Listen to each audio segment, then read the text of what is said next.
வணக்கம் தோழர்களே! இன்னைக்கு டிரான்ஸ்ஃபர்மேஷன் வித் ChatGPT பயணத்தில நாள் 30 தான். வீடியோக்குள்ள போறதுக்கு முன்னால ஒரு ஃபாலோ மட்டும் தட்டி விட்டுருங்க. காலை சாப்பாடுக்கு எனக்கு பிடிக்காத ரவைய சாப்பிட்டு படிக்கலான்னு கொஞ்ச நேரம் உட்கார்ந்தேன். அங்க போய் பார்த்தா நேத்து நம்மள டிஸ்டர்ப் பண்ண மஸ்கிட்டோ தோழர் நம்மட்ட ஐஸ் பால் ஆயிட்டாரு. அதான் முந்தா நேத்து வாங்குன பேட் டெஸ்ட் ஆகுதான்ட்டு அவர் மேல ஒரு டெஸ்டிங்க போட்டு பார்த்தாச்சு. ஒருத்தன் தூங்கிட்டு இருக்கும்போது ஒரு கொசு வந்து கடிச்சதுன்னு வச்சுக்கயே, அந்த கொசு பெரிய ஆள் ஆயிடாது.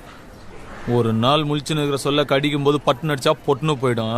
ஒரு நாள் அப்படியே பக்கமா டயலாக்கையும் பேசி முடிச்சதுக்கப்புறம் வெளிய வந்து பார்த்தா மாங்கா இருந்துச்சு. அதில உப்பையும் வத்தலையும் தட்டி சாப்பிட்டுட்டு எப்பவும் போல ஜிம்முக்கு கிளம்ப ஆரம்பிச்சாச்சு. போற வழியில நம்ம அண்ணன் கடையில ஒரு கரும்பு சாறையும் குடிச்சிட்டு ஜிம்முக்கு கூட்டாச்சு வண்டிய. அங்க போய் பார்த்தா நம்ம வெளியூர் தோழர் வந்திருந்தாப்ல. இன்னைக்கு தான் ஊர்லேருந்து வந்தேன்னு சொன்னான். ஹாஸ்டல் சாப்பாடு சாப்பிட்டு வெயிட்டே லிஃப்ட் பண்ண முடியலன்னு ஃபீல் பண்ணிட்டு இருந்தாப்ல. திருப்பி நம்ம எப்பவும் போல நம்ம ஜிபிடி தோழர்ட்ட இன்னைக்கான ஒர்க் அவுட் ஷெட்யூல வாங்கிட்டு ஒர்க் அவுட்ட ஸ்டார்ட் பண்ணியாச்சு. இன்னைக்கு ஒரு ஃபுல் டே ஒர்க் அவுட் தான். 3 நாள் கழிச்சு ஜிம் வர்றதுனால என்னன்னு தெரியல. இன்னைக்கு ஒர்க் அவுட் பண்றதுக்கே ஒரு மூட் இல்ல. அதனால 4 வேரியேஷன் மட்டும் கடகடன்னு போட்டு வீட்டுக்கு கிளம்பியாச்சு. வீட்டுக்கு வந்து நெல்லிக்காய் ஜூஸ் போட்டு வச்சிருந்தாங்க. அதையும் குடிச்சிட்டு எப்பவும் போல நம்ம கார்டியோக்கு பேட்மிண்டன் ஸ்டேடியம் கிளம்பி போயாச்சு ஒரு 7:30 போல. இன்னைக்கு நம்ம டீம்மேட்ஸ்லாம் வரல. நானும் எங்க அண்ணனும் மட்டும் தான். ஸோ ரொம்ப நேரம் விளையாட முடியல. விளையாண்டு முடிச்சுட்டு கொஞ்ச நேரம் வார்ம் டவுன் பண்ணிட்டு வீட்டுக்கு வந்து நைட்டு சாப்பாடுக்கு சப்பாத்தி வித் சாஸ் சாப்பிட்டுட்டு நாளைக்கான எக்ஸாமுக்கு படிச்சு முடிச்சுட்டு இன்னைக்கு டே எண்ட் பண்ணியாச்சு. டே 31 பார்க்கணும்னா ஒரு ஃபாலோ மட்டும் தட்டி விட்டுருங்கப்பா. டாட்டா, நாளை சந்திப்போம்.